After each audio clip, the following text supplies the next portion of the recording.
Welcome to the Rewire and Thrive podcast. I am your host, Laura Stiles, clinical hypnotherapist and parent coach at The Mindful Generation.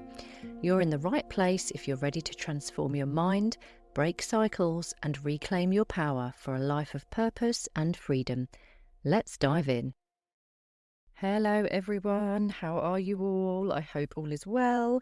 I am sure that Easter breaks have now finished for most of you, if not all of you. So if you have survived the Easter juggle, or if you were working and everything just seemed normal, if your kids are in childcare, then I hope that it was, a nice period of time. I hope that if you did get to spend time with your kids, or if you did go on holiday, that it was a wonderful trip and that you feel well rested. I personally had a really lovely time with my kids. The first Easter ever that I had the whole 2 weeks off, apart from a couple of 2 or 3 days of work. And it was just so pleasant. It was very slow. We had days in the garden. We had a few kind of local walks. I didn't book anything in. We did go and stay with friends for the Easter weekend, which was lovely. But yeah, a very lovely, this was the whole point of me finishing my full-time work, which I did last year because I was juggling this business and full-time work for quite a while, and not being able to put all of my energy into my passion, which is the mindful generation.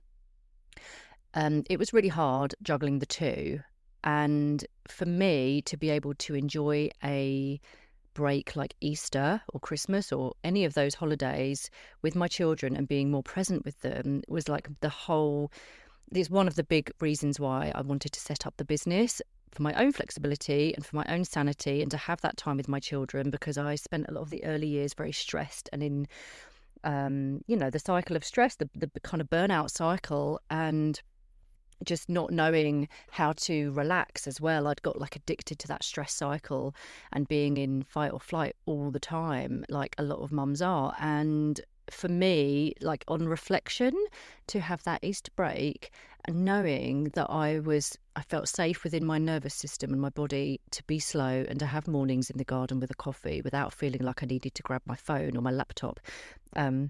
It was just wonderful. So yeah, I've got off on a tangent and I've only just started. It's probably going to be one of those kinds of episodes today because we skipped a week last week. So I've got lots to say. So yes, I hope you're all well. This week, I'm going to talk all about smartphones, and I just felt called to do this. I didn't really plan to have this. This isn't on my podcast tracker. I just thought I'd talk about it because I had a lot of conversations I have with friends and acquaintances and people in the playground is often about smartphones and children. And as it comes up so often, and it's always in the media, we're hearing about it a lot on podcasts, in the media. We had Emma Willis and Matt Willis do a programme about it last year. You had Adolescence on Netflix recently. There's just so much about it at the moment. So I thought I'd just cover it on a podcast and my take on it. And yeah, I want to just talk about how tricky it is for parents because we're all muddling our way through without a whole lot of guidance. I think a lot of parents who are similar to me with maybe younger children are in quite a good position because we now see the dangers, we now see the evidence and the impact that it's had on, teenagers and people in their 20s who have had them for a while, and we're now seeing the results as to what a smartphone can do over a long period of time when your brain is not fully developed. And having essentially a computer in your pocket as a child with an undeveloped brain, and what that can do is, many things. We're going to talk about it all today. So just to be super clear, this is not an episode about judging parents. You're not going to hear me say that you should or shouldn't have done something, and that's not what I'm about. I'm a parent too, obviously, and I know we are all just doing our best with the information we have at the time. But the issue is no one was given the right information 10 years ago, 15 years ago, I guess, even. So for those parents with children older than me, who are now perhaps adults, it's not on you to have gotten things right. I feel like there was no research on the impact. Nothing was in the news. There were no warnings. But behind the scenes, the tech companies and behavioural scientists already knew that these devices were designed to be addictive, and they knew how this stuff worked on the brain. But nothing was done to protect the children or to support any parents, and nothing was put in place at a government level. So, first of all, if you ever feel guilty or felt guilty about giving your child a phone or confused about what to do now, please just don't carry that with you. The responsibility, I feel, should have been shared from the start and still should be. And that's why there's a lot of people doing a lot of work now to raise awareness and to give parents more power. And so, yeah, it feels like, as I said at the beginning, we're all just muddling through, but we do know the dangers now. And the actual problem is that now we do have the research. It is pretty alarming. So we've got amazing people doing great things, such as the Smartphone Free Childhood, which is now a charity. They were set up last year, 2024. And, it's a movement set up by 3 incredible parents. And what's fantastic is they've just done so much research and they've got the data and they're sharing it with the world. And if you haven't heard of them, I recommend you check out their website, because there's some really great resources and just information on there if you want to find out more and start learning more about why it might be a good idea to pause on getting your child a smartphone if you're thinking about it. I was so impressed when I found out about them. It was probably only a month after they set themselves up in February 24. I came across them and I thought, oh, this is so good. They're making people, aware of what the dangers are and what's happening to our children. And I was hearing about older children, like tween kind of age, and started doing my own research about things like the huge rise in eating disorders in girls and suicide rates in boys, well, in both actually, and just the really depressing stuff. So it felt so important for me in the work that I do to just get involved somehow in any way that I could. So I decided to become a regional leader, which means within your region you can become someone who is like a voice for the charity, and you can offer to hold workshops or talks at schools, or you can download and print out a load of their resources and have like a stand at your school's Christmas fair or summer fair or whatever. And it's just creating awareness amongst parents and teachers and children as well. So let's talk about what's the research? Why is it so dangerous? What's so bad about kids and smartphones? First of all, harmful content. So most of the time, kids are not even looking for this stuff. So it will just show up through algorithms, DMs, group chats. If your child is part of a WhatsApp group, I'm sure that you're aware of like how much they get pinged constantly. And once they've seen something violent or explicit or disturbing, it will stick and they can't unsee it. And then obviously there's addiction. Like apps are literally designed to keep them hooked. And we know that from ourselves as adults. Like it can be so hard to switch off from particular apps. But the more time they spend on those, the more data is collected and the more money is made. And kids' brains are especially vulnerable to that kind of stimulation. School, like think about how kids need to be in a certain space for learning. We all do, but the average teen with a smartphone gets over 200 notifications a day, and that is a huge barrier for concentration. Studies are showing lower academic performance the more time that kids spend on phones. Now, when I had a initial chat with the head teacher at my kids' school last year, one of the first things she said to me was that the children who had smartphones were often the ones who were already struggling to walk through the school gate in the morning because they'd already had something upset them on WhatsApp that morning or perhaps the night before, or they'd be up really late at night, whether it's arguments or just frustrating stuff going on WhatsApp. They'd already been exposed to stressful things via WhatsApp, and perhaps other apps before they've even started their school day. So, they're already in a stress response and anxious before they've even stepped into the school playground. And the head teacher did say that she had to remain neutral on, smartphone usage. And I think it is tricky for head teachers. I think that, you probably are going to get a lot of kickback from particular parents who have children in the older years in primary school. Like year 6 kids might have a smartphone because they're already walking to and from school on their own or whatever it might be. So their parents really want them to, remain safe. So I get that they have to remain neutral and that's their choice. But it must be so hard for the teachers then to be able to teach and get them to learn when they really are either exhausted from being up most of the night on their phone or having to stressfully deal with things that they shouldn't be dealing with at that age. So, yeah, distraction from learning and obviously the really scary stuff like grooming and sextortion, which is awful to talk about, but important. Predators are using social media and gaming apps to target kids, and the rates of self-generated abuse images are rising, even in children under 10. Like, how shocking is that? Cyberbullying, another one. Arguments, like I just said, don't stop at the school gate anymore, and they come home with our kids. They're happening 24/7, and we're seeing the impact on the mental health of kids. And there's some really heartbreaking statistics out there for that. And since around 2010, when smartphones became more common among kids, we've seen a sharp rise in depression, anxiety, and as I mentioned earlier, even suicide in young people. And the earlier they get their first smartphone, the worse the outcomes tend to be. And then there's obviously the lack of real world experience. And this one does really get me. So for the first time in history, kids are spending more time on screens than they are playing. Like, just think about that for a moment.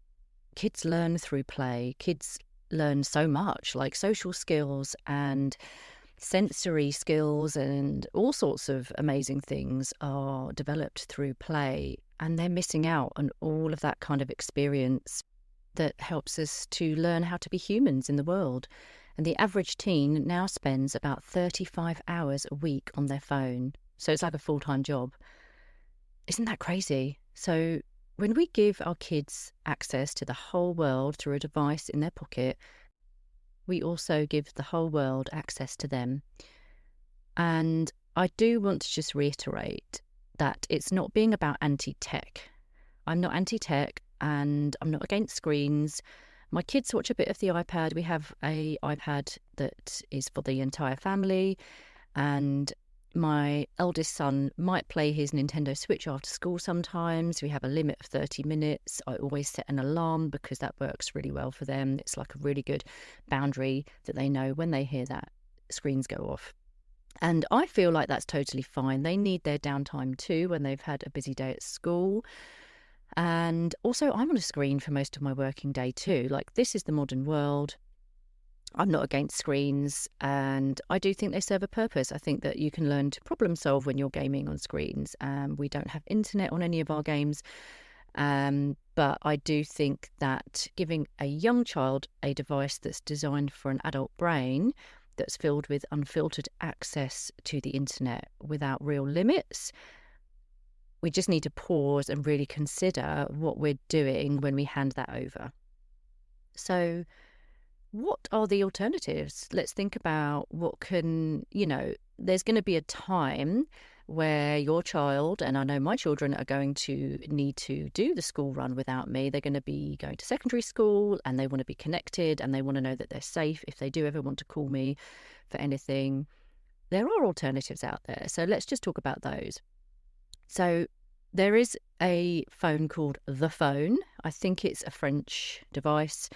And it's got things like maps, you can make calls, you can listen to music and obviously text, and I think there's games as well. There's no social media or random apps. And there's a few of those. I can't remember the names of the other ones, but there's a few that are coming out now. And they are great for kids who just need a way to stay in touch. And yeah, they have all the things that they could possibly need for getting to and from school or to their mate's house and for emergencies without giving them a portal to everything. But here's the big issue that I would like to touch on, and that is parents coming together and talking to each other about this decision. It's really hard if one or two children in a class have already got a smartphone, your kid's in year 5 or year 6, the parents have decided, I want to prepare them for secondary school, or they're already walking to school on their own. I want them to feel safe. They can have my old smartphone. That's all good. But then there's other kids in the class who want to be like them. They don't want to be the only kid starting secondary school with no smartphone. That peer pressure is so hard. And you don't want to alienate your child. You don't want them to get bullied for being the only one with a simple phone or with no phone whatsoever. So I think if a group of parents just agree with each other, we are all getting this kind of phone, and then no one's child feels left out or embarrassed, then it will become the norm. And I think that's how we change things together. We need to come together as parents. Smartphone Free Childhood has a parent pact, which is amazing. We signed that, and I know that there's WhatsApp groups as part of that charity where people are, always promoting the parent pact, which is essentially saying I'm not going to give my child a smartphone until they are at least 16 or 14. There is also another important thing to note, and that is neurodivergent kids. So when I was doing the talk at the primary school last year, one of the mums did raise a good point, which is that one of her children, I think her kids were a bit older, or one of them was, and he's neurodivergent, and I think he's autistic. And she said he needs a smartphone. It helps him to regulate, and it gives them that sense of control and safety. And, for children who find it really hard with socialising in real life, it can be a struggle. And phones and devices are probably more of a safe space for them. And I totally believe and get that. And so the conversation isn't black and white. And I think that if a phone is supporting your child's needs, especially if they are neurodivergent, then that's a different situation. And there's absolutely no judgment. I think the only thing I would say is that if they're in mainstream school, it's worth looking at how phone usage is managed during the day. I don't know if there's tailored rules for certain children. This is where it gets complicated, but I guess maybe it looks different for them. And it's all about just being thoughtful and not having judgment. And I think a big problem is schools and usage of phones throughout the day. I know that it must be nearly impossible for teachers to actually teach and keep up with their job when they're having to deal with kids constantly checking their phone during class and that kind of thing. So if you haven't watched Swiped, the Channel 4 programme with Emma and Matt Willis, it's called Swiped, the school that banned smartphones. It was really good. It was on last year, and basically for 21 days, some year 8 students had to put their phones in this locked box, and the teachers did it as well. And they just followed these kids for that period of time. One of the boys really struggled. You could see he had withdrawal symptoms. He was just finding it all really hard. One of the girls totally thrived, and she was really excited and happy, and was kind of saying towards the end of that period, I don't really want my phone anymore.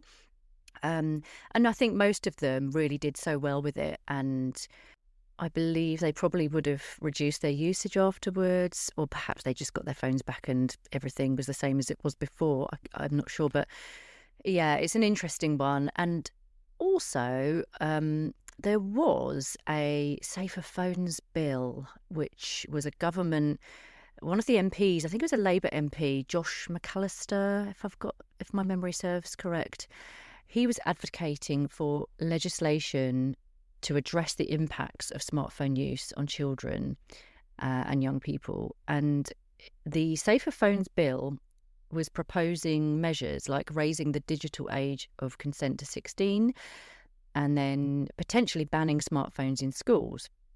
I signed the bill. Lots of people, again, within the Smartphone Free Childhood website, there's a lot of information in there about it, but there was options through there to get a template to write to your MP to really push for this bill. And it was aiming to make smartphones less addictive and ensure that children's well-being was taken care of online. Specifically, the bill commits the government to come back within a year on the question of raising the digital age of consent from 13 to 16. So this is something that's been going on in Norway, and it's been a success. Anyway, I've got a feeling the government just didn't agree to it, and they're going to have another debate on this in July, because I know in March they had like a second bill or something. So yeah, I try to keep on top of all of this, like new legislation that we're trying to push for.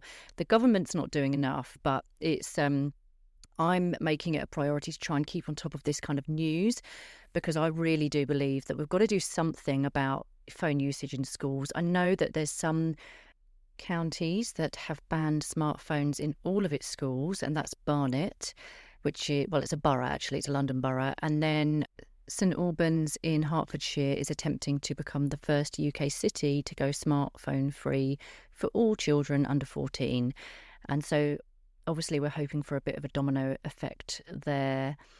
So these are steps in the right direction, and that's positive. However, I think the government could be doing more.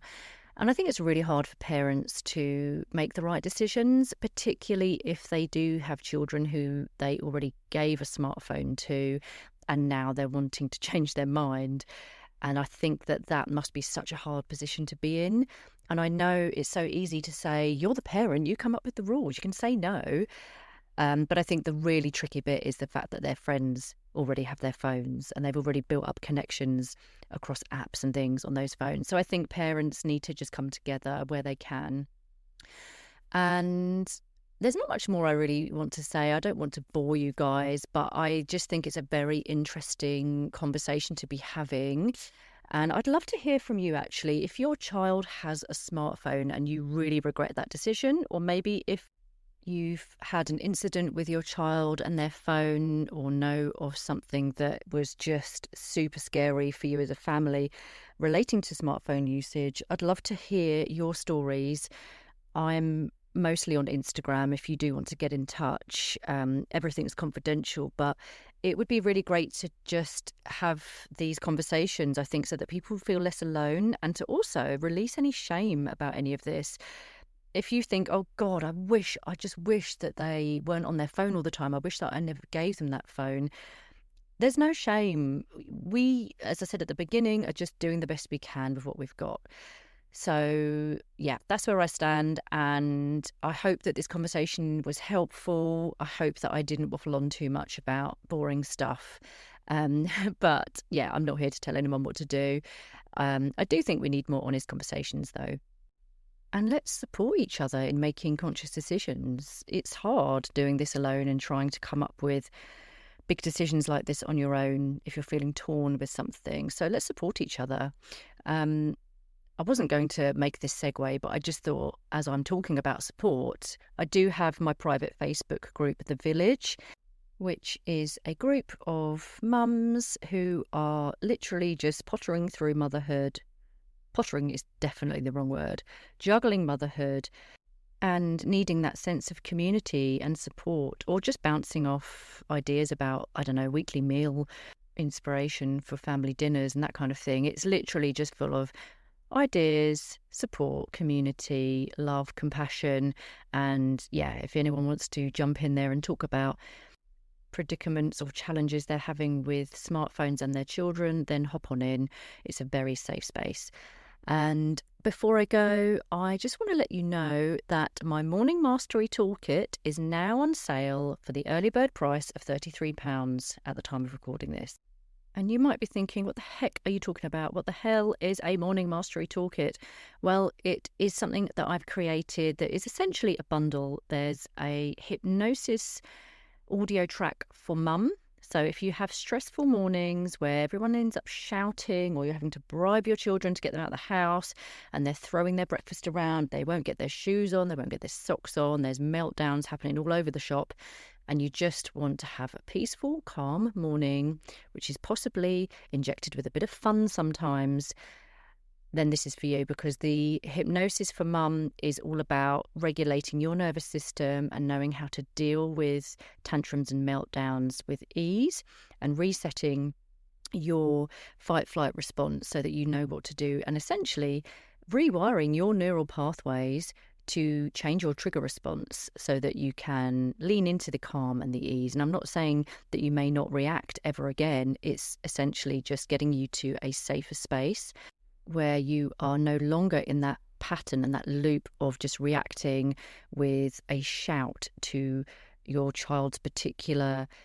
behaviors that are triggering you, and you're rewiring that, and the hypnosis is brilliant for that. So there's an audio for yourself, there's one for your child. It's lovely hypnotic calming sleep story to get them primed and ready for a easeful morning ahead.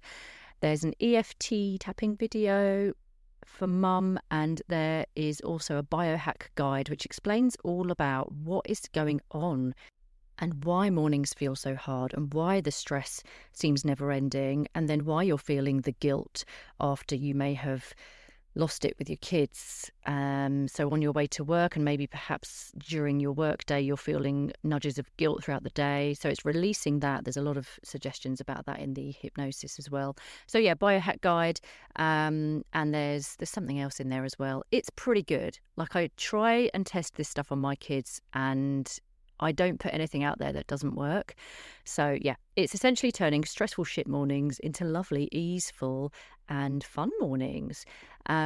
So yeah, check it out. There's a link in my Instagram bio. In fact, I'll put the link in the show notes if you want to check that out.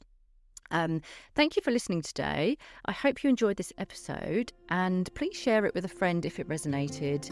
It may just help them to feel a bit less alone when it comes to smartphones. And that's it from me. Bye.